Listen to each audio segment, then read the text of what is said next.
Bom, bom dia.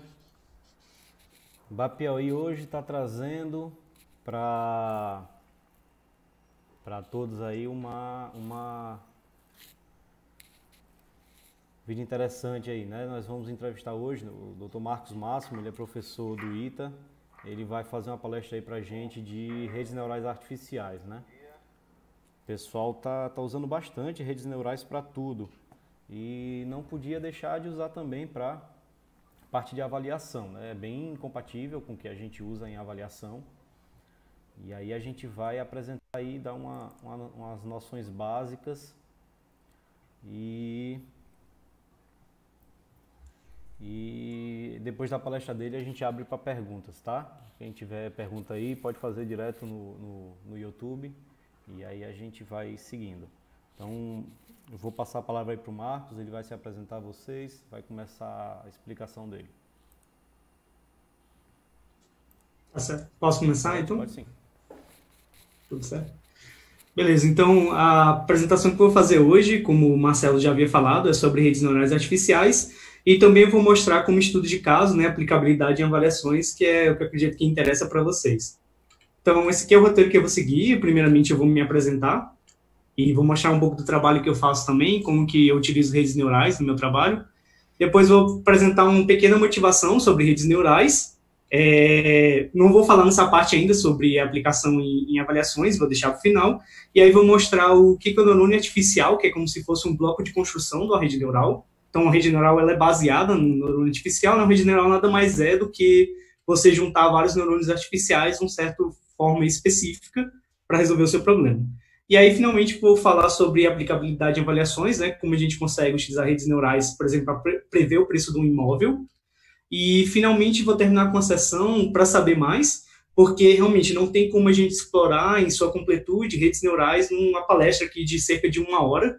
É um assunto muito complexo, tem uma grande profundidade e é um assunto muito forte em pesquisa atualmente. Então, a pesquisa de redes neurais tem caminhado muito rápido, de modo que não teria realmente como explorar durante esse tempo, e aí eu vou deixar alguns links para bibliografia e cursos online para quem queira se aprofundar mais sobre o assunto.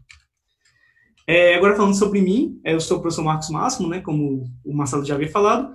Eu sou professor da divisão de Ciência da Computação do Instituto Tecnológico de Aeronáutica, do ITA. Sou doutor em Engenharia Eletrônica e Computação pelo ITA. Na verdade, eu fiz toda a minha formação lá desde a graduação. Eu sou pesquisador de robótica e inteligência artificial. E eu sou orientador de um grupo de robótica chamado ITA Androids. Então, para poder ficar mais claro, a ITA Androids é esse aqui. A gente participa de várias competições nacionais e internacionais de robótica, né? A gente é uma equipe bem focada em competições de robótica. E isso aqui é a nossa equipe, ano passado, na competição latino-americana de robótica. Isso aqui tá boa parte da galera lá foi para essa competição. Dá para ver que é uma equipe bem grande, né? E os nossos astros são esses que estão aqui embaixo, ó. São esses nossos robozinhos. Aqui do lado dá para ver as nossas crianças aqui separadas, só uma foto mostrando eles. E dá para ver também que atualmente a gente é uma equipe bem conceituada, né, nessas competições. Dá para ver que a gente ganhou aqui vários prêmios, né? Então tem vários troféus que a gente ganha utilizando esses robôs aqui para competição. E aí, em termos de redes neurais, a gente tem várias aplicações de redes neurais, existem algumas ligas de simulação, algumas ligas de competição de robótica, né, que são esses robôs simulados. Então, nesses robôs simulados, a gente utiliza bastante redes neurais para, por exemplo, controlar os movimentos do robô. E para esses robôs físicos aqui, que são esses humanoides, a gente usa uma rede neural para visão computacional. Então, esses são robôs que jogam futebol de robôs, e o nosso robozinho ele utiliza uma rede neural, por exemplo, para achar a bolinha de futebol e para achar as traves aqui do gol e conseguir fazer um gol, né? Então, só para mostrar rapidamente, agora eu vou entrar no assunto realmente da palestra de hoje. Então, primeiramente, começar com uma motivação sobre redes neurais. Então, redes neurais artificiais é uma técnica do que a gente chama hoje em dia de aprendizado de máquina. Então, essa ideia de aprendizado de máquina é realmente fazer com que a máquina ela aprenda sozinha a resolver um certo problema que a gente tem interesse. E a gente divide o aprendizado de máquina em basicamente 3 abordagens de aprendizado. Claro que existem várias subabordagens dentro dessas 3 abordagens, mas as principais são o aprendizado supervisionado, como a gente chama. O aprendizado supervisionado é o que a gente vai focar aqui hoje. Então, no caso do aprendizado supervisionado, a gente está mostrando exemplos para o nosso computador, para ele aprender, né? E aí, é como se a gente tivesse um professor que ele já dá a resposta para o aluno, que seria o algoritmo de aprendizado, e nesse caso a gente trabalha com o que a gente chama de dados anotados. Então, para os nossos dados que a gente vai usar para o computador aprender, a gente tem que dizer para ele qual que é a resposta, né? Então, a gente tem que dizer, por exemplo, no caso de uma avaliação de imóvel, dado um certo imóvel, a gente tem que dizer para ele, não, esse imóvel vale tantos milhares de reais, tantos milhões. A gente tem que dizer exatamente qual que é o valor para ele, e a partir de ele ver vários exemplos desse, ele consegue generalizar, como a gente chama, ou seja, ele consegue aprender qual que é o valor que ele tem que dar para cada imóvel, beleza? E aí existe um outro tipo de aprendizado chamado aprendizado não supervisionado. Nesse caso, a gente não tem essa figura do professor, a gente não tem alguém que vai anotar os dados para o nosso algoritmo, então a única coisa que o nosso algoritmo consegue fazer é encontrar certos padrões nos dados. Então, por exemplo, o aprendizado supervisionado é muito usado para um problema que a gente chama de clusterização, que é pegar os nossos dados e dividir em subgrupos, em que cada um desses subgrupos eles têm características representativas daqueles subgrupos. E uma terceira abordagem que tem se tornado bem forte recentemente, basicamente muita gente de pesquisa em inteligência artificial está focando em aprendizado por reforço, que é uma abordagem de aprendizado mais parecido com os seres humanos aprendem, seres humanos e animais, né?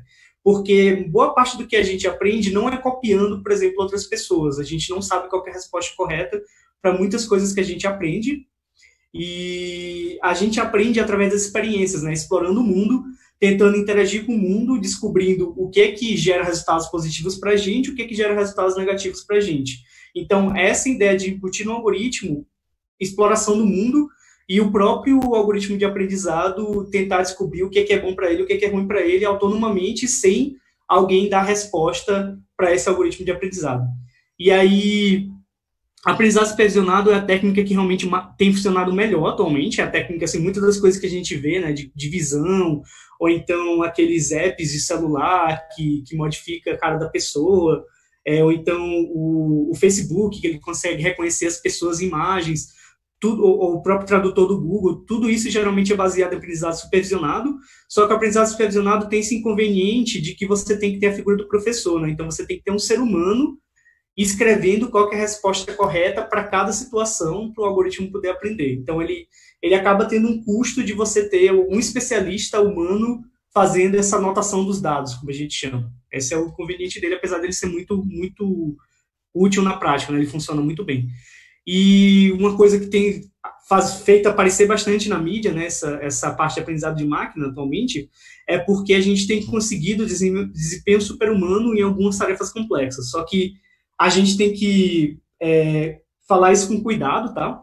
Embora realmente a gente tenha conseguido desempenho super-humano, ainda é em nichos muito específicos. A gente não tem uma inteligência artificial nem próximo da inteligência do ser humano ainda. Então, por exemplo, em visão computacional, a gente tem conseguido algumas inteligências artificiais em certos domínios muito específicos, principalmente domínios de dados de competições, porque essas competições são muito utilizadas pelos pesquisadores de inteligência artificial para poder evoluir a área, né? Então, eles são bem focados em tentar resolver essas competições. Então, tem uma competição muito famosa chamada do ImageNet, por exemplo, em que as pessoas já testaram dar essas várias imagens da competição para o ser humano dizer o que é que tinha em cada uma daquelas imagens, e o ser humano ele obteve um desempenho inferior ao melhor algoritmo dessa competição atualmente. Então, é um caso muito específico. Se a gente for pensar assim, até mesmo só o problema de visão computacional, né, a gente não tem ainda uma IA que, de modo geral, tem uma visão melhor que um ser humano. A gente ainda está longe disso, mas em domínios muito específicos a gente realmente já consegue ter IAs que ganham de seres humanos. Outra coisa também é processamento de linguagem natural. Um exemplo é a questão de tradução de textos, né? Se você olhar o Google Tradutor, atualmente ele utiliza essa técnica de aprendizado de máquina, e deu para ver que nos últimos anos o Google Tradutor ele melhorou absurdo de qualidade, né? E para tarefas, por exemplo, de tradução do português para o inglês para português, já se mostrou que, em média, um algoritmo de inteligência artificial consegue um desempenho superior a um ser humano médio, tá? Um ser humano, assim, que tem uma certa habilidade na língua, né, mas não que seja um super especialista, mas um ser humano médio, ele já consegue desempenho superior, mas também tem que se destacar que tem que tomar um pouco de cuidado, porque, apesar de, em média, conseguir um desempenho superior, ele ainda comete alguns erros que são muito grosseiros, que um ser humano, com certeza, nunca cometeria, né? Então, assim, A gente ainda não está no ponto de substituir os seres humanos, mas em alguns casos específicos a gente tem conseguido, sim, desempenho superior ao humano. Outra coisa também, que é aqui mais voltado para essa área de aprendizado por reforço, que tem alguns jogos também que a gente já conseguiu ganhar de campeões mundiais humanos. Um desses jogos, por exemplo, é o jogo de Go. Então, o jogo de Go é um jogo de tabuleiro, ele é mais famoso no Oriente, né? Por exemplo, na Coreia do Sul, os campeões nacionais da Coreia do Sul de Go, eles são estrelas nacionais, né? Como se fosse futebol aqui para o Brasil.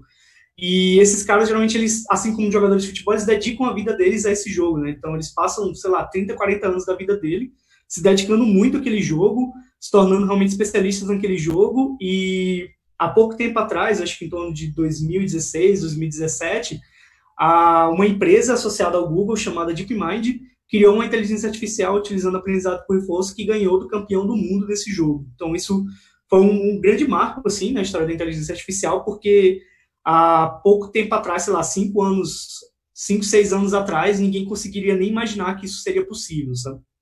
Outra coisa também que tem ficado mais famoso, isso questão de ano passado, 2 empresas que são concorrentes, que é essa DeepMind, e uma outra empresa que é o OpenAI, que é uma empresa que é financiada pelo Elon Musk.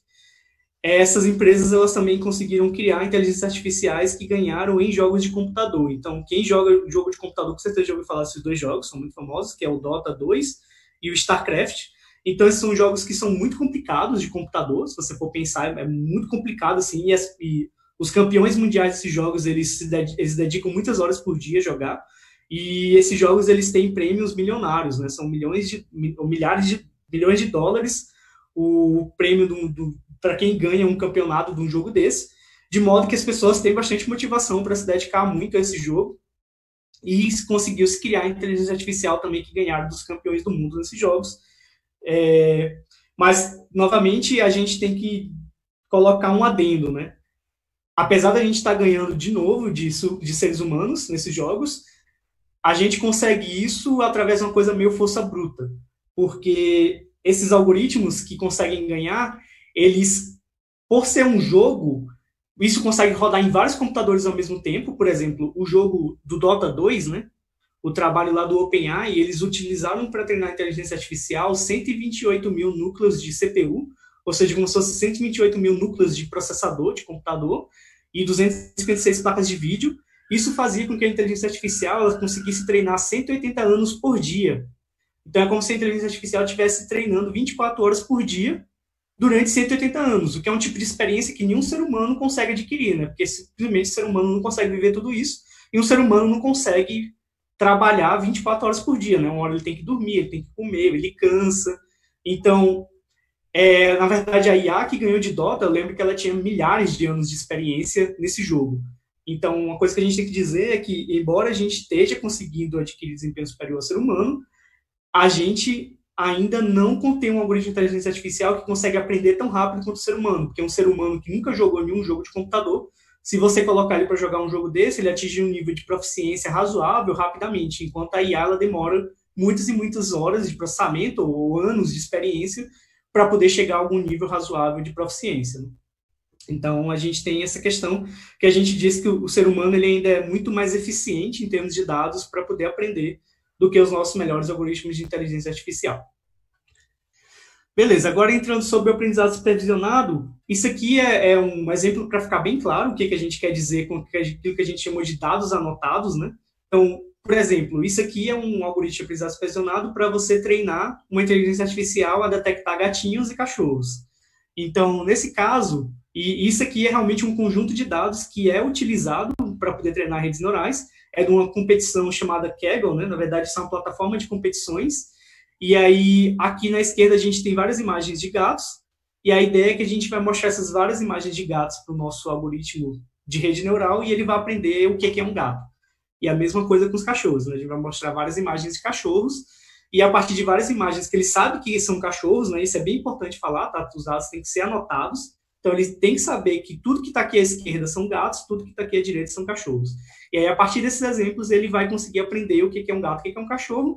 E aí, depois, se você mostrar uma imagem que o algoritmo nunca viu na vida dele anteriormente, ele vai conseguir generalizar esse conhecimento. Ele vai conseguir olhar aquela imagem nova de um gato e dizer, não, isso é um gato, com uma certa probabilidade alta de sucesso. E aí, os dois exemplos mais clássicos que a gente trabalha com aprendizado supervisionado dois tipos de problema, né? É o problema que a gente chama de classificação e o problema de regressão. O problema de classificação seria, por exemplo, o problema de detectar gatos ou cachorros. E aí, um outro exemplo, por exemplo, imagina que aqui no eixo X, a gente tenha, por exemplo, a pressão de um certo paciente, pressão arterial, e aqui no eixo Y a gente tenha o nível de colesterol de um certo paciente. E aí aqui a gente quer classificar se esse paciente é um paciente de risco ou não. Então, isso às vezes é um tipo de decisão difícil de fazer, né? Você precisa de um especialista, de um médico especialista para conseguir fazer isso, mas você consegue fazer, se você tiver muitos dados anotados de especialista dando parecer, né? Você consegue treinar um algoritmo para tentar fazer isso autonomamente sem depender do ser humano. Claro que a gente precisa do ser humano para anotar os dados inicialmente. E aí um outro tipo de problema que a gente trabalha é o problema de regressão, que seria o caso, por exemplo, de você prever o preço do imóvel, né? Então, aqui no eixo X, você pode ter alguma característica associada ao imóvel, por exemplo, qual que é a área coberta do imóvel, e aí, a partir disso, você prevê qual que é o preço dele. Então, esse seria um outro exemplo, e o que a gente está interessado aqui, no caso, para o nosso exemplo, é a regressão. Então, qual que é a ideia do aprendizado supervisionado, né? Se a gente for pensar na ideia matemática, a gente basicamente está querendo aproximar uma função, em que essa função ela vai ser descrita por esses dados que estão colocados aqui. E a gente quer achar algum modelo matemático que descreva bem essa função, né, que está implícita aqui por esses dados. E essa função ela vai ser descrita pelos exemplos de treinamento. Os algoritmos que a gente vai trabalhar na aprendizagem supervisionada, eles vão ser meio que estruturas matemáticas com vários parâmetros a serem ajustados. E aí o que a gente tem que fazer é ajustar esses parâmetros. A gente faz isso através de um processo que a gente chama de treinamento, né? Porque a gente está trabalhando com um aprendizado, né? Então o algoritmo ele vai ter que aprender sozinho qual que é a função matemática que melhor descreve aqueles dados. E aí, para a gente que é engenheiro, a gente geralmente tem um curso chamado cálculo numérico na faculdade, que a gente estuda uma coisa chamada ajuste de curvas, né? Por exemplo, a gente estuda regressão linear, a gente estuda um método chamado métodos mínimos quadrados, e o aprendizado de máquina supervisionado nada mais é do que uma espécie de ajuste de curvas mais avançado. Então, no fundo, é um problema de ajuste de curvas, só que com um modelo muito mais complicado do que uma regressão linear, por exemplo. E a gente diz que esse tipo de algoritmo, né, ele funciona muito bem para problemas que são difíceis de você descrever formalmente, né? Porque é um tipo de problema que você olha esses dados e é difícil você dizer formalmente qual que, de antemão, né, qual que deveria ser a expressão matemática que melhor se aproxima desses dados. Então, acaba sendo mais conveniente você utilizar uma estrutura genérica e tentar aprender em cima da estrutura genérica qual que é o modelo que melhor descreve aqueles dados, né? Sem você deduzir isso a partir de equações formais ou deduzir a partir de equações físicas, por exemplo, que é o que a gente geralmente faz na engenharia, né? Mas tem alguns problemas que são muito complicados e não existem princípios físicos que regem aquele problema. Então, para esse tipo de problema, o aprendizado de máquina funciona muito bem. E aí a gente também diz, né, que no caso da computação, a gente geralmente está acostumado a escrever um programa, um algoritmo, através de um certo conjunto de passos, né, que a gente vai seguindo vários passos, e esses passos geralmente têm uma lógica formal por trás deles, que fazem com que o nosso programa funcione. Então, a ideia do aprendizado de máquina é trocar um ser humano que precisa descrever os passos explicitamente para o computador e deixar o computador aprender sozinho qual que é o algoritmo que ele tem que fazer. Então, a gente meio que diz que é como se fosse um algoritmo descrito com dados, né? Então, a gente simplesmente dá dados para o computador e ele aprende o programa que resolve aquele problema. E aí tem um grande conjunto de técnicas de aprendizado supervisionado. Redes neurais não é a única técnica de aprendizado supervisionado, é apenas uma dessas técnicas. É a mais forte atualmente, mas existem outras, como, por exemplo, suporte vector machine, que, sei lá, 10 anos, 15 anos atrás era super famosa, era meio que o estado da arte. Era técnica conhecida por funcionar melhor, mas atualmente foi explotado pelas redes neurais. Outras duas bem famosas também é árvore de decisão e Random Forest. E, finalmente, as redes neurais, né, que é o que a gente vai focar aqui. E elas são responsáveis por uma revolução que a gente chamou de revolução de Deep Learning, que é uma revolução que aconteceu mais ou menos de 2010 para cá. 2012 teve um artigo de visão computacional que foi bem seminal nessa área. E essa revolução é o que está permitindo a gente resolver problemas de visão computacional super difíceis, ou processamento de linguagem natural. E esse nome Deep vem do fato de que essa revolução permitiu a gente treinar o que a gente chama de redes neurais profundas. Então, redes neurais não é uma técnica nova, é uma técnica, se eu não me engano, desde 1970, por aí. Só que com essa ideia de Deep Learning, a gente conseguiu treinar redes neurais grandes, que era uma coisa que a gente não conseguia antigamente. Então, teve várias técnicas matemáticas e técnicas de computação que permitiram a gente treinar essas redes neurais grandes, e aí, com isso, a gente conseguiu um desempenho impressionante em algumas tarefas que a gente considerava impossíveis para IA resolver até poucos anos atrás. E elas são poderosas, principalmente quando você tem muitos dados, tá? Quando você tem muitos dados, que é uma coisa que também é bem recente, né? Isso foi alimentado principalmente pela internet, né? Então, com a internet, hoje em dia, a gente tem uma geração de dados muito grande, um volume muito alto, que é algo que a gente também não tinha até pouco tempo atrás. E as redes neurais, elas ganham de todos os outros algoritmos, isso também tem que ficar claro, quando você tem muitos dados. Quando você tem poucos dados, ainda é conhecido que outras técnicas mais simples, como o Support Vector Machine, ou as florestas a floresta de decisão, né, Random Forest, elas acabam tendo um desempenho melhor quando você tem poucos dados. Mas se você tem muitos dados, o caminho para ir realmente é Deep Learning. E se você tem dados muito complexos, como, por exemplo, imagens, um áudio, esse tipo de dado, também rede neural é que ganha de todo mundo. E aí, só falando rapidamente sobre Deep Learning, né? Deep Learning é um conjunto de técnicas que permitiram a gente treinar redes neurais profundas, e nada mais é do que uma sub-área do Machine Learning. Então, Machine Learning é o aprendizado de máquina, é uma área mais geral, e, por sua vez, o Machine Learning é uma sub-área da inteligência artificial, que é a área mais geral, que tem várias outras técnicas também que permitem a gente construir inteligência nos computadores. E aí eu vou falar agora do modelo de neurônio artificial, que é o bloco de construção da rede neural. Então, o neurônio artificial ele foi inicialmente inspirado no neurônio biológico, né? Como a gente pensou, a coisa mais poderosa assim, em termos de inteligência que a gente conhece é o que? É o cérebro humano. Né? Então, vamos tentar nos inspirar no cérebro humano para tentar construir também um ser que é inteligente. Só que, para ser sincero, o neurônio que a gente vai mostrar daqui a pouco, artificial, ele já não tem muito a ver com o neurônio biológico, tá? Ele é claramente uma simplificação bem grande do neurônio biológico, mas, apesar de ele ser muito mais simples que o neurônio biológico, ele tem funcionado muito bem para criar inteligência artificial. Né? Então, inteligência nos computadores a gente tem criado e tem funcionado muito bem. Os pesquisadores, atualmente, eles não sabem se a gente realmente deveria copiar o neurônio biológico para ter um desempenho melhor ainda. O que a gente sabe é que o neurônio artificial, do jeito que a gente inventou, funciona muito bem. E a gente não conseguiu um outro modelo alternativo mais parecido com o neurônio biológico que consiga ganhar dele para realmente criar inteligência artificial. Mas ainda se tem essa dúvida, e um dos motivos de a gente não simular perfeitamente o neurônio biológico no computador é que a gente não entende ainda muito bem como é que o neurônio biológico funciona. Né? Então, por isso que a gente não consegue simular ele igualmente, mas tem sim pesquisadores tentando olhar nessa linha de deixar o neurônio artificial mais parecido com o neurônio biológico. Então, o neurônio artificial, ele basicamente tem entradas, que geralmente essas entradas são saídas de outros neurônios, então tem alguns neurônios que eles ativam esse neurônio artificial através desses dendritos, e aí existe alguma conta que é feita aqui dentro desse núcleo, né, que a gente não conhece muito bem o que acontece, e aí a partir dessa conta, esse neurônio é ativado, e a informação passa através desse axônio para outros neurônios. Então, esse modelinho assim, de ter entradas é feito uma conta e depois isso sai para outros neurônios, é o que motivou o neurônio artificial.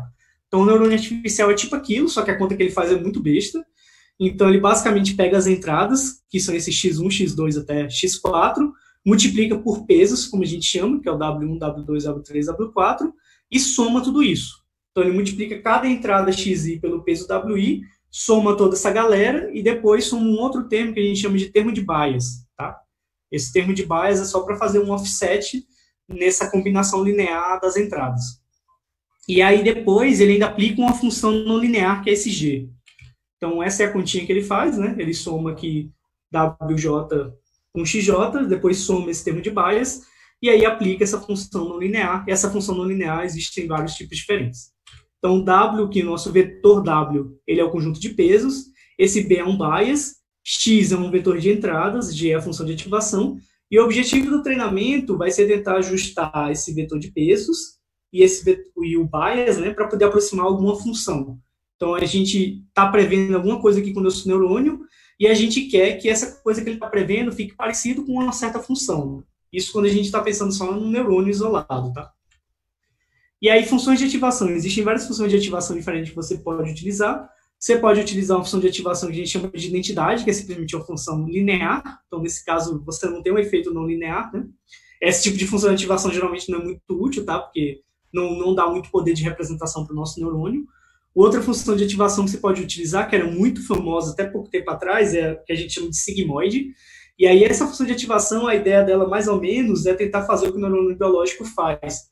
Porque o neurônio biológico, a gente já percebeu que se a quantidade de estímulo que ele recebe for relativamente baixa, ele basicamente não manda nenhum sinal para a saída. Então, é como se ele ficasse zero.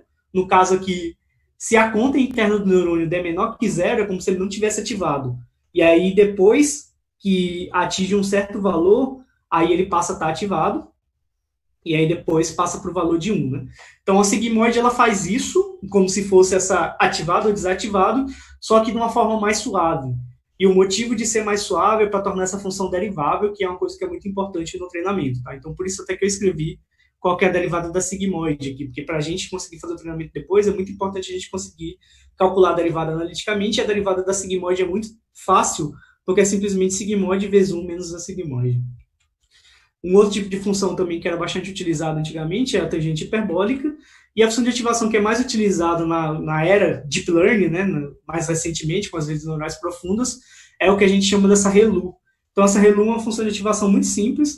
Basicamente, se x for menor que zero, ela vale zero, e se x for maior que zero, ela vale uma função linear. Então, por mais que eu tenha dito que função linear é um negócio que não funciona muito bem, não dá muito poder de representação, a ReLU, que é só uma linear com a saturação quando x é menor que zero, para zero, ela funciona muito bem na prática, tá? E tem sido uma das funções de ativação mais utilizadas atualmente, ela e algumas modificações em cima dela. E aí chega a pergunta, né, e como que eu treino o neurônio, né? Dado que agora eu defini como que o meu neurônio funciona, eu preciso de algum algoritmo para poder fazer com que ele faça aquilo que eu quero, né? Que a resposta do meu neurônio fique parecida com o meu conjunto de treinamento que eu dei para o meu neurônio tentar copiar. E aí a gente usa uma técnica que a gente chama de otimização. Então, a otimização é uma área bem grande, né, da engenharia. E a ideia da otimização é basicamente buscar o ótimo de uma certa função. E o ótimo de uma certa função vai ser dado pelo máximo ou pelo mínimo daquela função. Né? E aí depende de como que você definiu o seu problema de otimização. E aí, para isso, para a gente fazer uma otimização, a gente precisa definir o que a gente chama de um custo. Esse custo, ele nada mais vai ser do que uma métrica para poder guiar o meu treinamento. E esse guiar o treinamento é dizer se o meu treinamento está funcionando ou não está funcionando, né? Se está bom ou se está ruim, esse neurônio está bom ou está ruim. E aí uma métrica que geralmente é utilizada para o problema de regressão, né? Que é aquele problema de, dado um monte de número, eu tenho que prever um novo número, é comum você utilizar o que a gente chama de função de custo quadrática. Então a ideia é basicamente o seguinte, a gente vai pegar o que o meu neurônio preveu, e a gente vai pegar também qual que é o valor esperado, que vem do meu conjunto de treinamento, fazer a diferença dos dois, com isso a gente calcula um erro, né? E esse erro a gente eleva ao quadrado. Por que elevar ao quadrado? Porque se esse meu erro der negativo ou positivo, ele é ruim do mesmo jeito. Eu quero que ele crave no valor que eu dei no meu conjunto de treinamento. Né? Então, se ele errar para mais ou errar para menos, para mim é tão ruim quanto, então eu vou penalizar ele do mesmo jeito. E o elevar ao quadrado também é interessante, porque novamente fica uma coisa derivável. Tá? E aí, geralmente, o pessoal utiliza realmente custo ao quadrado. E esse termo aqui, 1 sobre 2m, é só para dar uma normalizada, para poder não depender da quantidade de dados de treinamento que a gente tem, né? Então, esse M aqui é a quantidade de pontos de treinamento que a gente tem, e, finalmente, isso calcula um valor de um custo, né? E aí, a ideia do treinamento vai ser tentar fazer esse custo ser o menor valor possível. E aí, quando esse custo for o menor valor possível, esse Y chapéu, que é o valor previsto pela rede neural, ele vai ser o mais parecido possível com o Y que vem dos meus dados de treinamento. Então, eu vou fazer a minha função que esse neurônio está descrevendo ser o mais parecido possível com os meus dados de treinamento, que é exatamente o meu objetivo da regressão. E aí, uma outra coisa também que na comunidade de aprendizado de máquina se usa muito esse termo de loss function. Então, se vocês encontrarem por aí, loss function nada mais é do que a função de custo, tá? E se esse Y chapéu fosse simples, se ele fosse uma função linear, por exemplo, a solução desse problema de otimização, a solução de achar o mínimo desse J, seria simplesmente o que a gente já conhece lá dos cursos de cálculo, que é derivar igual a zero. Né? Porque lembra que quando a derivada dá zero, quando eu estou no ponto de mínimo ou de máximo, ou então no ponto de inflexão, né? A gente tinha aquela história lá do curso dos cursos de cálculo. Então, se esse y chapéu fosse uma coisa simples, a gente conseguia derivar igual a zero e achar uma solução analítica, né? Uma solução direta lá, que já diz qual é a resposta do nosso problema de otimização, e aí nosso neurônio já estaria treinado, né? Já teria chegado no menor custo possível. Só que no caso do neurônio, o interessante é a gente utilizar uma função de ativação que é não linear. E aí, se a gente utilizar uma sigmoide, por exemplo, já fica uma coisa muito complicada de a gente conseguir fazer essa conta analiticamente. E aí, para conseguir treinar o neurônio, a gente utiliza um algoritmo chamado descida de gradiente. E aí, esse algoritmo é um algoritmo bem simples, é bem básico assim a ideia, mas ele funciona incrivelmente bem na prática. É um algoritmo que até hoje é utilizado para treinar redes neurais. Ele já foi pensado em utilizar ele para treinar redes neurais já há muito tempo, tá? Muitos anos atrás. Claro que o algoritmo que a gente usa hoje não é tão simples quanto o que eu vou falar aqui, ele tem várias modificações para tornar ele mais eficiente, mas a ideia básica ainda é o que eu vou mostrar aqui. Então, da matemática, a gente sabe que o gradiente, né, ou seja, as derivadas parciais, o vetor formado pelas derivadas parciais em todas as direções, ele aponta na direção do máximo crescimento. Então, se a gente quer diminuir o valor da nossa função de custo, é só a gente ir na direção contrária ao gradiente. Então, a gente vai em menos o gradiente. Se a gente vai na direção de menos o gradiente, a gente tem o máximo decrescimento da nossa função. Então, ela vai diminuir o máximo possível até um ponto que ela vai atingir o mínimo. Né? E essa é a ideia da descida de gradiente, uma ideia muito simples. Então, esse θ aqui, no caso da nossa rede neural, esse aqui é o que a gente chama de vetor de parâmetros, tá? Esse θ. No caso da nossa rede neural, ela vai ser os pesos, aqueles Ws, né, que eu estou querendo ajustar, e também aquele termo de bias. Então, eu vou ajustar aqueles números para que o meu neurônio faça uma conta que minimiza o meu custo. E aí, minimizando o meu custo, eu vou cravar o melhor possível nos dados de treinamento. Beleza? E aí, o algoritmo, basicamente, ele pega os parâmetros na iteração n mais 1, diz que é igual aos parâmetros na iteração n, menos alfa, que é um parâmetro que a gente vai ajustar, daqui a pouco eu falo mais sobre ele, vezes o gradiente desses meus parâmetros, avaliado nos valores dos parâmetros da iteração n. Tá? E aí, seguindo isso, iterativamente, a gente consegue chegar no nosso mínimo. Daqui a pouco eu mostro uma animação que deixa mais claro como que o algoritmo funciona. E aí, esse alfa, que é um parâmetro que eu falei que a gente tem que ajustar, a gente chama ele de taxa de aprendizagem.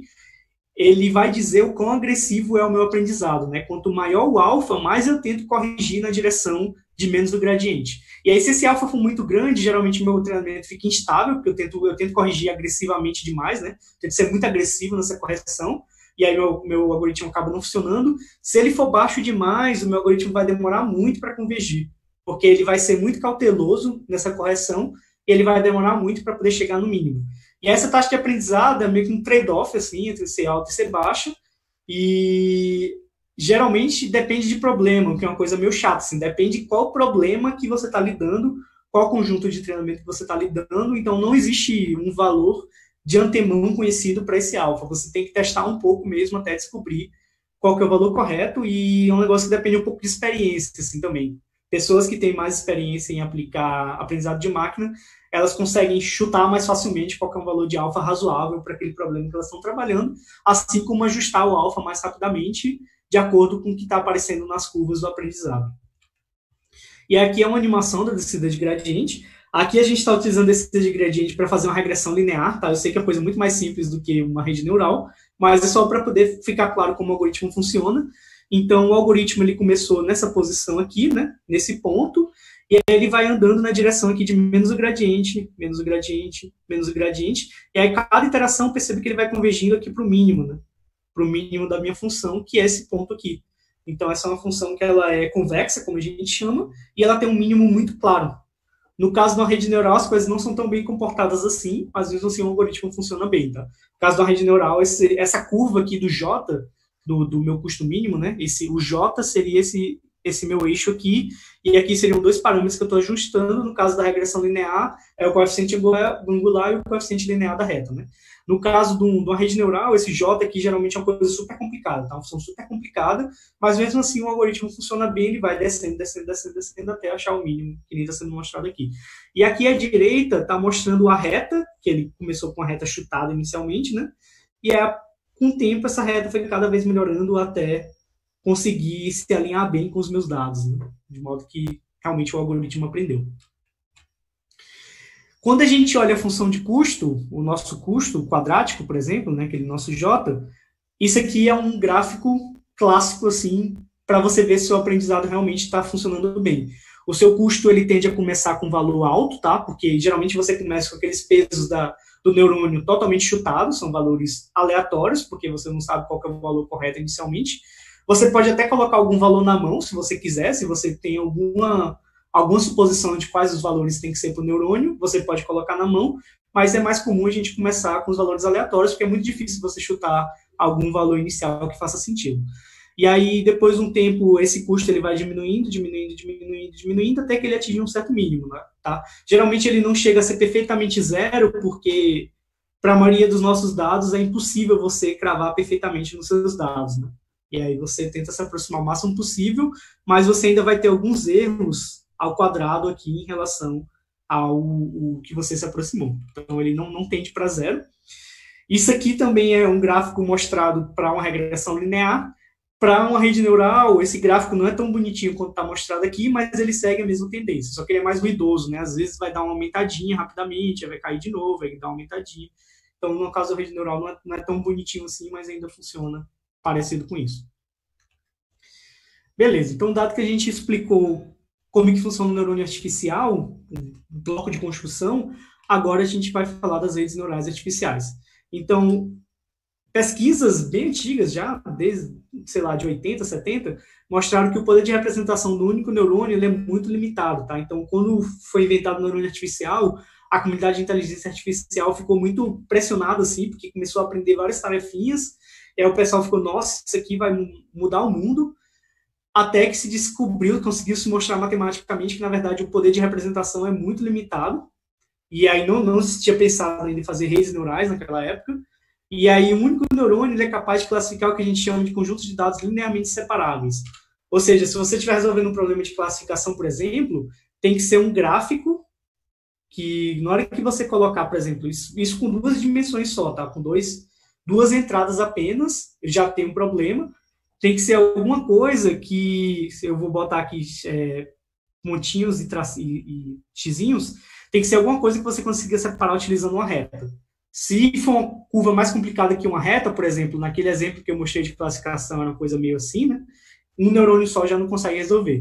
Então, aqui embaixo está mostrado um exemplo que foi muito clássico na época, que se provou que uma rede neural ela não conseguia resolver o problema de classificar um Shor, né? Então, um Shor é um ou exclusivo, então, que a gente tem, né? Uma função de ou exclusivo, né? Então, da lógica, se você tiver um AND, ele consegue classificar, porque ele é linearmente separável. Se você tiver um OR, ele também consegue classificar, um OR que é não exclusivo. Agora, se você tiver um ou exclusivo, que você teria que ter uma coisa desse tipo assim, né, para poder classificar, aí você já não consegue classificar, tá? Porque você não consegue separar por uma reta. E aí, para resolver esse tipo de problema, alguém teve a ideia de juntar um monte de neurônio. E aí, geralmente, a gente faz da forma como está mostrado aqui. A gente, primeiramente, coloca um monte de neurônio, um depois do outro, no que a gente chama de uma camada, e aí a gente vai colocando várias camadas, uma depois da outra. É assim que a gente constrói uma rede neural artificial. E aí, a rede neural artificial ela tem muito poder de representação, como está mostrado aqui na figura. Elas são construídas você ligando neurônios em outros neurônios, geralmente com essa ideia de construir uma camada, depois uma outra camada, depois uma outra camada, depois uma outra camada. E aí o que a gente falou de redes neurais profundas é quando você tem muitas camadas dessa, né? Em vez de 6 com 3 camadas, que nem está mostrado aqui, é uma rede neural rasa, como a gente chama, porque ela não é profunda, né? Uma rede neural profunda, não, ela tem uma camada, 2. Tem redes neurais que têm centenas de camadas. Então, as redes neurais mais profundas hoje em dia, elas têm centenas de camadas, somente as redes que ganham essas competições de visão, que eu falei, que são superiores ao desempenho humano, elas têm centenas de camadas. Então, realmente, elas são muito profundas, para você conseguir treinar elas é um negócio que não é tão fácil, não é trivial. E aí, você organiza esses neurônios em camadas, né? E é uma coisa muito interessante, que a gente chama de teorema da aproximação universal, é que, teoricamente, as redes neurais elas são capazes de aproximar qualquer função, tá? Qualquer função mesmo, desde que ela tenha neurônios o suficiente. E quanto mais neurônio, mais poderosa a sua rede neural, só que aí tem outros inconvenientes. Quanto mais neurônio, mais poder de processamento você vai precisar para treinar ela, mais poder de processamento você vai precisar para rodar ela depois, e é muito mais enjoada de treinar, é muito mais difícil de treinar. Quanto maior sua rede, mais trabalhoso é, não só no sentido de você ter que ter um computador melhor, mas no sentido de que você tem que ser mais esperto quando você está treinando ela também. Ela fica mais difícil de treinar. Acontecem alguns problemas que a gente não tem tempo para entrar aqui, como, por exemplo, o problema de overfitting, que é quando você tenta cravar exageradamente nos dados, e aí quando a rede neural encontra algum exemplo que não é muito parecido com aqueles dados que você deu para ela treinar, ela erra completamente. Então, treinamento de redes neurais também utiliza descida de gradiente, tá? A função de Cushon, novamente, é a função de Cushon quadrática. Quando a gente está trabalhando com regressão, com classificação, a gente utiliza outras funções de Cushon, que não vou mostrar aqui. O gradiente agora ele vai ficar mais complicado de calcular, tá? Porque não só tem uma função não linear para o neurônio, mas tem um monte delas, né? Uma depois da outra, uma compondo a outra. E aí o gradiente fica meio chato de calcular, mas existe um algoritmo super eficiente, que é esse algoritmo chamado de backpropagation. Um algoritmo também já razoavelmente antigo, já faz um tempo que descobriram ele. Ele calcula o gradiente de forma muito eficiente, mesmo se a rede neural for muito profunda. Por quê? Porque ele se baseia bem na matemática. Assim, o pessoal pensou direitinho assim, nas continhas que a rede neural está fazendo para tentar fazer um algoritmo que seja muito eficiente.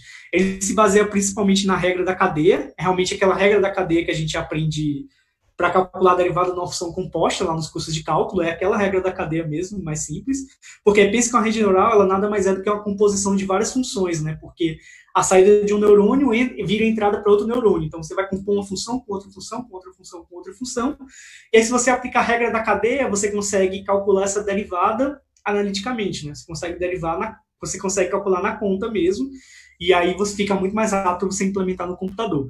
E ele também se baseia num conceito de computação que a gente chama de programação dinâmica. Tem um nome bonito, esse conceito nada mais é do que você reaproveitar contas que você fez anteriormente para não ter que fazer essas contas de novo nos próximos passos do algoritmo. Então, utiliza essas duas ideias de regra da cadeia e programação dinâmica.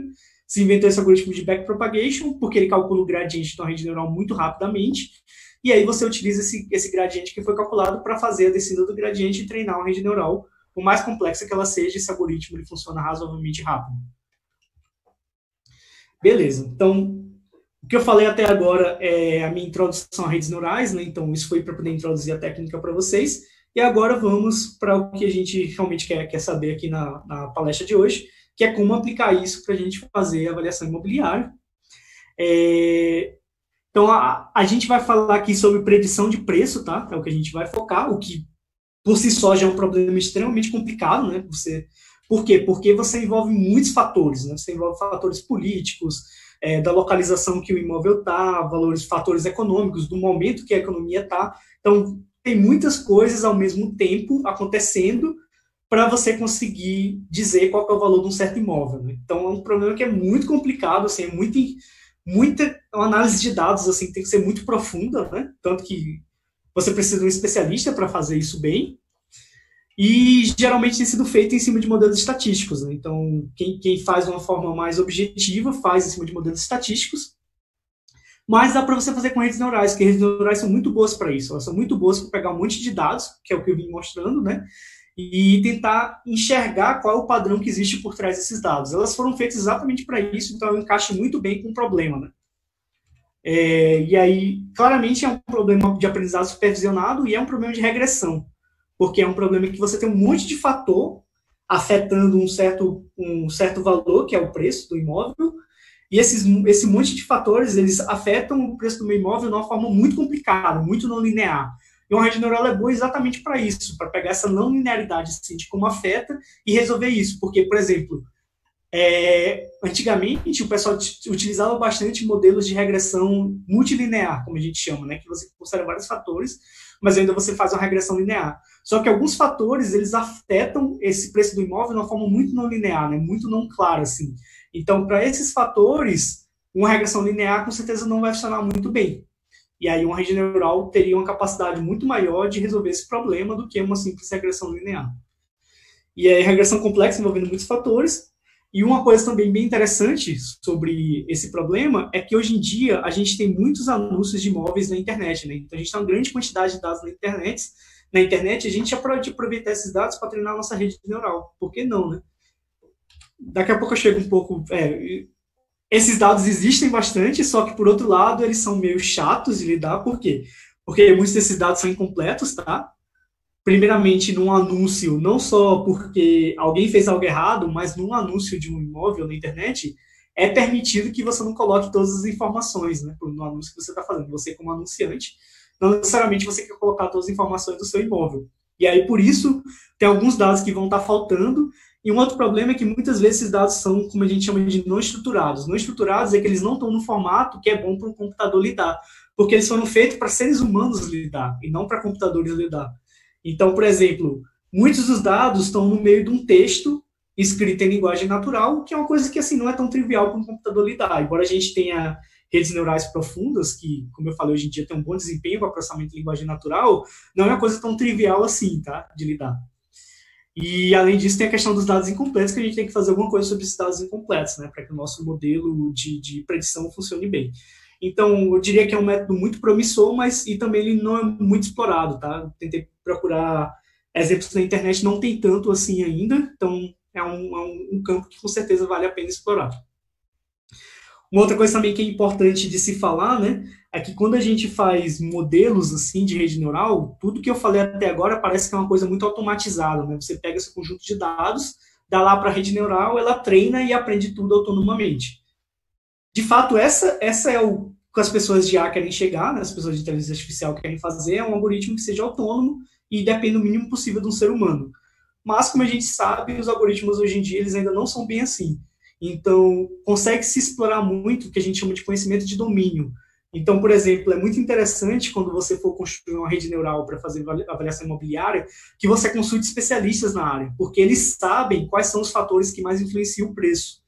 E aí você consegue pré-selecionar para sua rede neural o que realmente importa e dar para ela dados que já facilitam o treinamento dela, né? Porque você pode acabar dando um monte de dado que é totalmente irrelevante para prever o preço do imóvel e isso só vai confundir a coitadinha da rede. Ela só vai ficar tentando aprender uma coisa, um certo padrão nos dados que não existe. E aí, se você tem um certo especialista que já sabe pré-selecionar bem quais dados tem que utilizar para sua rede e como esses dados afetam o preço, né, uma certa ideia de como esses dados geralmente afetam o preço, isso já facilita muito o aprendizado da rede e você vai obter uma rede neural que tem um desempenho superior.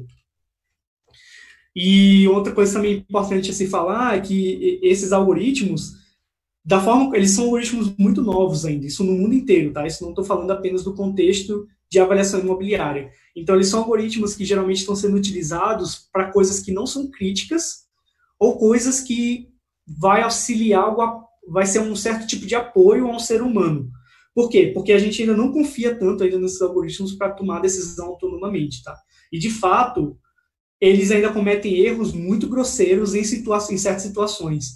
Geralmente, essas situações em que acontecem erros grosseiros são situações em que você cai numa certa situação que o algoritmo ele nunca viu nos dados de treinamento. E aí ele tem dificuldade de generalizar, como a gente chama. Por exemplo, ele encontra um imóvel que é muito estranhão lá, muito diferente de tudo que ele já viu. Aí ele vai olhar aquilo, ele não vai saber chutar um preço, que é uma coisa que um ser humano consegue fazer muito bem, né? O ser humano consegue generalizar muito bem, mas esse é um tipo de coisa que a gente ainda não conseguiu trazer para os algoritmos de inteligência artificial. Então, a ideia seria utilizar como apoio ao avaliador e não algo para substituir o avaliador, né? Porque os algoritmos eles realmente não estão prontos ainda para isso. Assim como, por exemplo, tem se utilizado bastante ainda em termos embrionários, assim, né? Inteligência artificial para poder auxiliar a decisão de um médico. Mas, até onde eu sei, não se utiliza nenhum lugar do mundo se utiliza um algoritmo de inteligência artificial para dar um diagnóstico médico sem nunca passar pelo crivo de um médico. Por quê? Porque ninguém confia, é uma coisa muito crítica, saúde é uma coisa muito crítica, né? Então você não vai dar um diagnóstico para uma pessoa sabendo que seu algoritmo ele ainda tem falhas, ele não é completamente confiável. Sempre você passa pelo crivo do médico depois, os algoritmos acabam sendo utilizados mais como um método de triagem, não como um diagnóstico final. Então, eu encontrei alguns exemplos na literatura de uso de redes neurais para poder prever preço de imóveis. Um desses casos é desse autor, Antônio Neto, em que ele fez um mestrado para poder prever valores de imóveis da cidade de Belo Horizonte, né? Então, ele utilizou como estudo de caso a cidade de Belo Horizonte e utilizou dados da Caixa Econômica Federal, né? Para poder fazer isso, só que relacionado a Belo Horizonte. Claro, assim, não, a intenção dele não era fazer uma aplicação que você consiga utilizar, né? Era mais fazer um estudo acadêmico, né? Então, ele focou apenas numa única cidade. E aí, ele comparou regressão multilinear, né, que é um método mais clássico para esse tipo de problema, com redes neurais. E redes neurais ganharam, assim, ficou bem claro assim, nos resultados dele, que as redes neurais ganharam. Ele fez vários tipos de redes neurais diferentes, não vou entrar aqui em detalhes, mas, em geral, principalmente quando era um conjunto de dados mais complicado, a rede neural ganhava. E aqui são algumas características que ele utilizou, né, por exemplo, se é setor urbano, qual que é o nível do imóvel, né? O nível em termos de altura, qual que foi a data que o evento foi entrado lá na Caixa Econômica Federal, qual que é o total de vagas que tem no imóvel, qual que é a área coberta, qual que é a área descoberta, número de dormitórios, quais equipamentos que existem, quais são as unidades para acesso, qual que é o padrão do acabamento, estado de conservação, preço claro, tinha que prever o preço unitário, né? O que a gente tinha que fazer no final das contas era prever qual era o preço unitário daquele imóvel. Então, geralmente, é assim que a gente faz, a gente pega várias variáveis que a gente sabe que afetam o nosso preço do imóvel, e aí entra naquele negócio, em geral, assim, você pode pensar quanto mais variável, melhor, só que quanto mais variável, mais difícil vai ser para o algoritmo de aprendizado. Então, sim, é importante fazer uma pré-seleção por algum especialista. E existe algum tipo de teste, tá? Às vezes você fica, será que tal variável vai ajudar ou vai piorar? Então, faz um teste incluindo, faz um teste não incluindo essa variável e vê se melhorou ou se piorou. Beleza?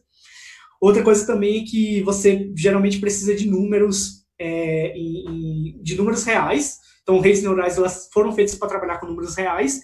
Então, é interessante você pegar os seus valores e transformar em números reais de alguma forma. Então, para fazer isso, por exemplo, você não pode dizer só, sei lá, a conservação é boa ou ruim, tá? Esse tipo de coisa não é bom para a rede neural aprender. Então, para fazer isso, ele utilizou algumas normas que tentam definir números para certas características do imóvel, né? Um outro exemplo também que eu estou trazendo aqui é que no ITA, ano passado, aconteceu uma competição de ciência de dados, que foi o Data Science Challenge, e o problema que foi pego para essa competição foi exatamente tentar prever o preço de imóveis, né? Então, bem coincidente aqui com o tema da palestra. Essa competição foi naquela plataforma Kaggle, né, que eu já tinha falado lá no começo, quando eu mostrei aquelas fotos dos gatinhos e dos cachorros, que é uma plataforma de competição de ciência de dados bem famosa. Quem tivesse interessado pela área, eu sugiro dar uma olhada no Kaggle. E essas competições, geralmente, elas são públicas, qualquer pessoa do mundo pode participar. Essa do ITA não, tá? Essa do ITA são só universidades de São José dos Campos e em torno. A competição foi baseada em anúncios de imóveis no Brasil, coletados de janeiro de 2015 a fevereiro de 2019, anúncios na internet mesmo. Foram pegos um total de... Perceba quanto de dado você precisa para treinar bem esse tipo de modelo, tá? Realmente é muito dado, tá? Para ficar bom, precisa de muito dado. É um problema que ainda existe com esses algoritmos de aprendizado de máquina, que você precisa de muito dado para funcionar bem. E aí você tem que foi utilizado um total de 2.300.000 imóveis distintos, só que cada um desses imóveis tinha mais de um anúncio, então no total foi utilizado 8,5 milhões de anúncios no que a gente chama de base de treinamento e 3,67 milhões na base de teste. Quando a gente está trabalhando com aprendizado de máquina, a gente geralmente separa isso, tá? O que é a nossa base que a gente chama de treinamento e o que é a nossa base que a gente chama de teste. Por que fazer isso? Porque a gente quer ver se o nosso algoritmo, depois de treinado, ele realmente generalizou bem. Porque eu falei que tem aquela coisa, né? Se a gente mostra algum tipo de imóvel que a nossa rede neural nunca viu antes, na época que ela estava sendo treinada, ela geralmente apanha muito, assim, ela erra muito feio qual que é a previsão do preço daquele imóvel. Então, para a gente ver se a nossa rede neural teve uma capacidade de generalização, ela consegue prever novos valores que ela não via no conjunto de treinamentos, a gente geralmente faz a separação entre conjunto de treinamento e conjunto de teste. E aí, claro, a ideia da rede neural não é só ir bem no conjunto de treinamento, né? Porque o conjunto de treinamento, ela estava tendo os parâmetros ajustados para já ir bem no conjunto de treinamento. A gente geralmente quer ela vá bem no conjunto de testes. Então, é geralmente uma boa prática separar essas duas coisas.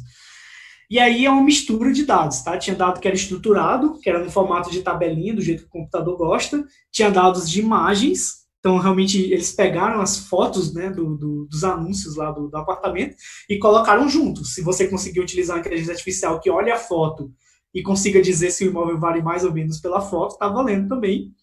E eles também colocaram a descrição textual, né, a descrição textual do anúncio. Então tinha lá no próprio anúncio lá escrito, o meu imóvel é de tal e tal tipo, tem tanto de área, não sei o que, não sei o que. E aí, descrição textual já é uma coisa mais chata para um algoritmo lidar, porque ele não é estruturado, né? Está escrito lá numa forma de linguagem natural, em português, e aí não é tão fácil assim para um computador lidar com português, né? Embora tenha dito, existem algoritmos que fazem isso bem, não é tão trivial assim. E a ideia era prever o preço do imóvel. Os vencedores foram uma equipe chamada Los Bertones, que teve um aluno do ITA e alguns alunos, acho que 3 alunos da Unifesp de São José dos Campos. Bertones foi em homenagem à orientadora dos alunos da Unesp de São José dos Campos. E aí o relato da solução vencedora eu recebi através do Luqueciano Melo. Então o Luqueciano Melo, ele foi um aluno meu de mestrado ano passado do ITA. Ele fez parte dessa equipe vencedora, né? E uma coisa interessante também é que ele é piauiense, tá? Ele é do Piauí. E para ganhar, eles utilizaram o Ensemble, como a gente chama. Ensemble, na verdade, o pessoal de inteligência artificial, eles gostam muito dos nomes bonitos, tá? Mas muitos desses nomes não se traduzem num conceito tão complicado, embora o nome dê a entender que talvez seja complicado. Ensemble nada mais é do que você juntar mais de um modelo de aprendizado de máquina junto, tá? Então, em vez de você usar só uma rede neural, você usa uma rede neural e uma árvore de decisão, e aí, no final, você pega a resposta como sendo, por exemplo, a média das duas respostas. É um conceito bem simples. Então, eles usaram um ensemble de redes neurais profundas, que o Luqueciano desenvolveu, né? E aí, essas redes neurais profundas eram principalmente para analisar fotos e descrição textual, porque, como eu falei, são dados bem complicados de lidar. Então, você precisa realmente de um algoritmo de aprendizado bem complexo, como a rede neural. E eles utilizaram o Random Forest para os dados estruturados, que são dados mais fáceis de lidar. Então, um algoritmo de aprendizado de máquina mais simples conseguia lidar bem com esses dados. E aí foram utilizados os dados estruturados de anúncios. E aqui são alguns exemplos que ele comentou, por exemplo, número de quartos, qual que é o andar, geolocalização, qual que é a área total, área coberta, qual que foi a data do anúncio, e assim sucessivamente. E uma coisa também que eles falaram é que tinha muitos dados faltantes. Por exemplo, eles falaram que até dados básicos, como, por exemplo, número de quartos, muitos anúncios não tinham. E aí, cada casinho desse você tem que resolver, e muitas vezes é um negócio meio na mão, tá? Por exemplo, uma coisa que ajudou eles é que muitos não tinham qual que era a geolocalização, qual que é as coordenadas geográficas do imóvel. E isso, eles perceberam que era uma coisa que estava ajudando bastante a rede neural a aprender. E aí, para esse tipo de coisa, eles pegaram uma base externa do IBGE, mas aí eu acho que eles tinham, se eu não me engano, acho que um endereço. E aí, pelo endereço, eles conseguiam pegar a geolocalização e aí conseguiram completar essa parte dos dados. Uma outra coisa também que ajudou... os dados de IBGE foram para salário médio mensal e per capita, mas eles conseguiam, utilizando um site lá, pegar qual era a geolocalização pelo endereço. Né? E aí, pelo IBGE, eles conseguiam também saber qual era o salário médio mensal e o PIB per capita de cada cidade daquele anúncio, e isso foi um tipo de informação também que eles usaram para poder treinar a rede neural. Tá? Então, se você quer resolver bem um problema de ciência de dados, muitas vezes isso é necessário. Você precisa pegar informações de várias fontes diferentes e ir tentando juntar essas informações de várias fontes diferentes para você ter um conjunto de dados bem robusto e bem completo. Quanto mais dados você tiver, melhor vai ser para o seu algoritmo. Beleza, então é isso que eu tinha para falar. Então, vou agora mostrar algumas coisas para quem tiver ficado com curiosidade para aprender mais. Então, quem quiser aprender sobre redes neurais, eu recomendo muito fortemente os cursos desse professor. Ele é um professor de Stanford, que é o Andrew Ng. E aí ele tem cursos no Coursera, tá? Se eu não me engano, acho que ele não está mais em Stanford, ele está numa empresa agora. Mas ele tem aulas muito boas, cursos online muito bons de redes neurais, são os mais famosos do mundo. E aí ele tem um curso de Machine Learning, que é aprendizado de máquina antes das redes neurais profundas, né? e tem um curso mais novo também de Deep Learning. Então, recomendo os dois fortemente. E quem quiser aprender bem mesmo, eu recomendo fazer primeiro esse curso aqui de Machine Learning, porque ele dá um básico de redes neurais mais devagar, e depois fazer o curso de Deep Learning, porque aí você já vai estar mais bem embasado em redes neurais. E a referência de Deep Learning é esse livro aqui, do Ian Goodfellow. Então, é bem famoso também. Uma coisa interessante desse livro é que ele é de graça na internet, tá? Tanto esse curso quanto esse livro eles estão de graça na internet. Então, quem quiser assistir pode fazer sem nenhum custo. Esses dois, esse curso aqui, ele tem uma parte de implementação de redes neurais também, mas não tão forte assim. Esse livro ele é mais teórico, tá? Ele não tem uma parte de implementação. Mas para quem quiser aprender também a implementar, né, claro, alguma hora você vai ter que ir lá e vai ter que programar sua rede neural, eu recomendo esse livro, que é um livro do criador do Keras. Então, existe esse Keras, que é uma biblioteca, né, para você implementar redes neurais artificiais. Hoje em dia ela está ligada com uma outra biblioteca, um outro framework que é chamado de TensorFlow. Então, quem quiser aprender a implementar, eu recomendo muito esse livro, que é Deep Learning with Python. Python é a linguagem basicamente meu padrão para você utilizar para aprendizado de máquina e Deep Learning. E aí esse livro aqui é muito bom, infelizmente esse aqui não tem de graça, mas quem quiser pode comprar na Amazon tranquilamente. É um livro que eu recomendo muito. E sobre a parte de avaliação imobiliária, esse aqui é a tese que eu falei, né? Então, quem quiser pode conseguir na internet. E sobre o Data Science Challenge, isso aqui é um artigo que os alunos que ganharam a competição publicaram nessa conferência chamada ENIAC. E quem quiser saber mais sobre o Data Science Challenge, eu também coloquei o link aqui. As informações ainda estão lá abertas, caso alguém queira brincar, né? A competição já passou, ela foi de 2019. Mas existe uma competição de 2020 também. Confesso que eu não sei qual que é o tópico desse ano, mas também quem se interessar pode dar uma olhada na competição de 2020. E é isso aí. Muito bom aí, Marcos. Tira só compartilha a tua tela aí, só para a gente ficar maior aqui no... Então, Tá bom.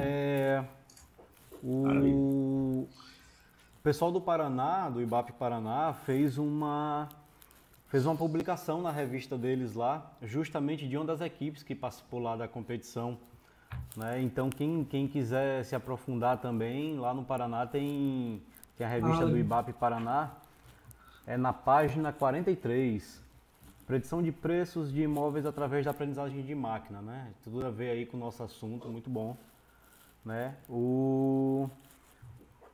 Então, quem quiser aí aprender mais aí, se aprofundar no assunto, tá? Nós vamos abrir agora para perguntas. O Jefferson Marinho está nos perguntando aqui se há algum software livre para trabalhar com redes neurais, ou se todos os softwares dependem aí de investimento.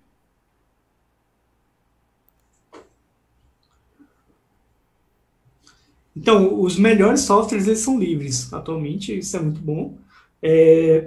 Os mais famosos é o TensorFlow e o PyTorch. Existiram outros que acabaram perdendo popularidade ao longo do tempo. Os mais famosos atualmente, eu acredito que é o TensorFlow e o PyTorch. Eu, pessoalmente, utilizo mais o TensorFlow, que é do Google, e é totalmente livre, tem muito curso na internet para você aprender também de graça. Eu recomendo aquele livro lá de Learning with Python, porque eu achei ele particularmente muito didático, e ele é do criador do Keras, que é um outro... É como se fosse uma coisa em cima do TensorFlow, que torna o TensorFlow ainda mais fácil de usar. Bom, deixa eu te perguntar aqui.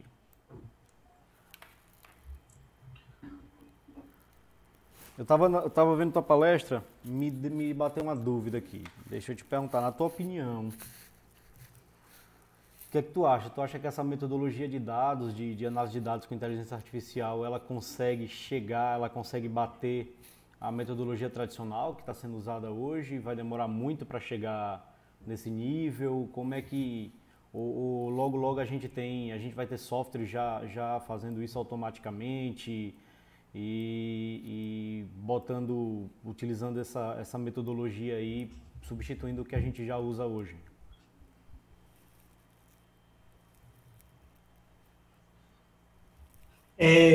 Fazer automaticamente, assim, sem nenhum crivo humano, é algo que não deve acontecer nos próximos anos. Primeiro porque as técnicas, elas não estão maduras o suficiente mesmo, assim, tem um problema técnico, né? No sentido de, assim, como eu falei, né? Mesmo as técnicas que conseguem desempenho super-humano, elas cometem alguns erros que são sinceramente ridículos, assim. Se você vê alguns erros de tradução, por exemplo, de, sei lá, de inglês para português, de português para inglês, que o Google Tradutor faz, tem algumas coisas que são muito ridículas, né? Que um ser humano nunca faria, embora, como eu falei, tipo assim, para alguns casos específicos já se chegou à conclusão que, em média, ela consegue ganhar no ser humano médio. Então, tem alguns casos que isso é muito ruim, tem alguns preços de imóvel que a rede neural vai pegar um imóvel que ela nunca viu antes, muito diferente do que ela foi treinada, né? E vai prever um preço assim nada a ver. Então é importante ter um ser humano para poder olhar aquilo e falar, não, esse aqui que ela está prevendo não tem nada a ver. A intuição humana ainda é uma coisa que tem muita utilidade, né? Muito importante. E além desse ponto de vista técnico, né, tem uma questão de confiança também, né? Porque a gente, ser humano, a gente precisa de um tempo até conseguir confiar nesses métodos, né? Então é normal que as pessoas, durante um bom tempo, ainda tenham um problema de confiar nesses métodos, mesmo que tecnicamente eles mesmo quando tecnicamente eles estiverem à altura. Então, no curto prazo, com certeza não, acho que vai demorar muito aí, muito, pelo menos 20 anos, Talvez até poder se imaginar numa possibilidade seja mais rápido. A Helena Isorska está te perguntando aqui se você Talvez. acha que seria possível fazer uma programação através de redes neurais para classificação de manifestação patológica, de defeitos, né, em obras de artes especiais. Se tu tem conhecimento de algum trabalho sobre isso, de algum lugar que possa pesquisar. Ou seja, talvez você utilizar redes neurais para já fazer essa visibilidade aí, se você acha que tem essa aplicação. Classificação de manifestações patológicas. Qual que é a aplicação? Manifestação patológica são defeitos. Manifestações patológicas, em que sentido? Com a imagem você consegue identificar o defeito, consegue... Entendi. Com certeza. Com certeza. O limitante é isso que eu falei, né? A questão é que você precisaria de dados anotados. Eu não sei se para esse problema específico é fácil encontrar dados anotados, mas se você pegar, eu acredito que isso geralmente deve ser feito por especialistas, né? Mas se você pegar vários exemplos que algum especialista anotou, dizendo, olha, esse caso aqui é um caso de manifestação patológica, e aí você tem que ter, assim, pelo menos uns 10 mil, tá? Pelo menos é um número mágico assim que a gente tem. Com os 2 mil ainda começa a funcionar, mas para funcionar bem, pelo menos uns 10 mil imagens, por exemplo. Com isso, você conseguiria anotar, e com certeza, se existe padrão, se é uma coisa que você consegue olhar, e olhando você identifica o problema, então, assim, uma coisa que a rede neural com certeza conseguiria aprender. O profissional de engenharia, se ele quiser, né, se ele quiser utilizar redes neurais para fazer as avaliações dele, ele precisa desenvolver, ele precisa de de uma pessoa de computação para poder desenvolver o sistema antes, não é isso? Eu não tenho nada pronto que eu possa já utilizar para engenharia. Sim, Eu não sim. tenho nada já predito, eu não tenho um software, eu não tenho nada que já utilize redes neurais para facilitar o trabalho do engenheiro, não é isso?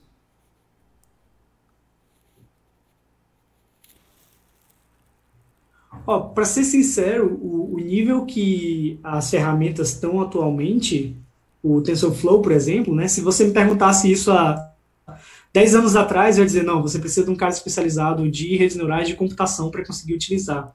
Mas dado o nível que as ferramentas estão hoje em dia, eu acredito que é algo que o engenheiro ele consegue aprender sozinho, sim. Não é tão fácil, mas é possível. Se ele tiver alguma prática de programação, ele consegue aprender Um espectador sozinho e nosso aqui utilizar respondeu ele minha mesmo as pergunta. ferramentas.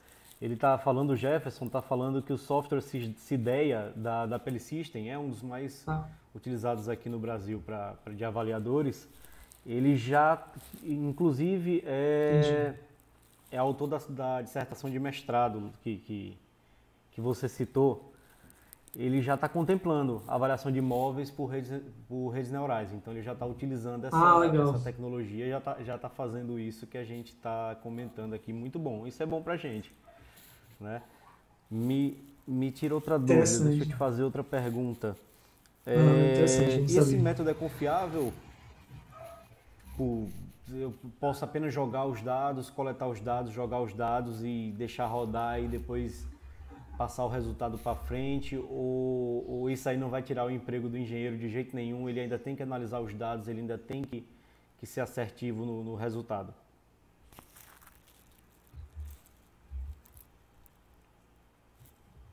Então, como eu falei, ainda não, a tecnologia não está madura o suficiente para ser uma coisa completamente caixa preta nesse sentido, né? Você ainda precisa de um especialista depois para poder validar a resposta que o algoritmo te dá. Né? Você precisa de alguém para olhar, porque tem alguns casos que ele vai errar feio, mas com certeza existe o ganho de ser um apoio à decisão, né? De ele dar uma primeira opinião, aí você como especialista olha lá, eu acho que essa opinião faz bastante sentido, e aí você decide se você leva essa opinião para frente ou não, ou se você É, modifica ela um pouco para tornar mais realista. tu acha que qual seria a grande vantagem? Qual seria a grande vantagem de utilizar rede neural em compensação com o método de trabalho atual? Fidelidade, velocidade de implantação, facilidade, resultado preciso. O que é a grande vantagem disso? Porque a gente perderia tempo, perderia tempo, porque assim, a gente precisa da prática, a gente precisa do resultado prático. Por que a gente perderia tempo aplicando rede neural se eu já tenho uma metodologia que funciona, tá? Apesar que, se você não avaliar direito a metodologia atual, às vezes você inclui erros pesados aí na tua avaliação. Mas por que usaria rede neural?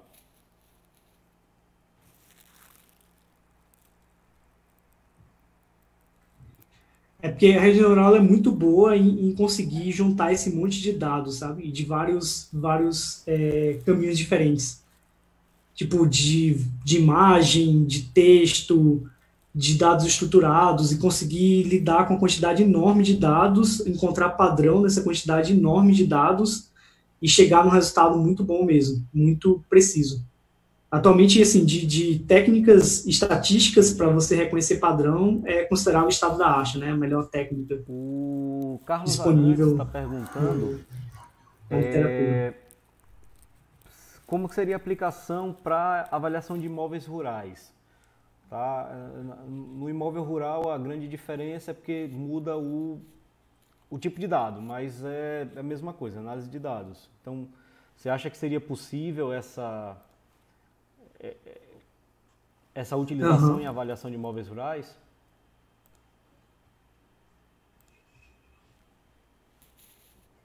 Com certeza. Eu não sei dizer, porque imóvel urbano é muito comum as pessoas colocarem anúncio na internet, né? Eu não sei se imóvel rural é tão fácil assim, né? Então eu imagino que talvez para coletar os dados seja mais difícil. Mas se, por exemplo, uma empresa que queira utilizar isso e ela faça a coleta de dados por si própria, em vez de pegar uma base de dados que já existe, ela conseguiria sim Não fazer tem mais um método de pergunta? predição. Eu acho que a gente já pode encerrar, né? A gente já vai com 1h20 aí de apresentação. Então, depois eu vou. Esse vídeo vai estar Beleza. disponível lá no YouTube do IBAP. Teve uns problemas de conexão aqui, picotou, cortou, tá?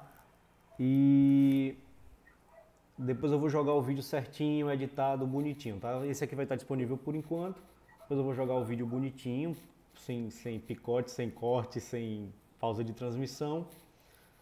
E quem quiser saber mais aí, quem tiver interesse, nós estamos aí com os canais abertos, nós estamos aí com o canal do IBAP aberto. Qualquer coisa a gente entra em contato com o Marcos Máximo aí, tá? Então agradeço ter tirado esse tempo aí para muito bom, muito boa palestra, muito muito instrutiva. Eu que Faz um agradeço. boom assim na cabeça da gente. Mas é isso aí. Obrigado, Marcos. Valeu, vamos fechando aqui. Até mais. Nada, eu que agradeço. Valeu, foi um prazer. Tchau.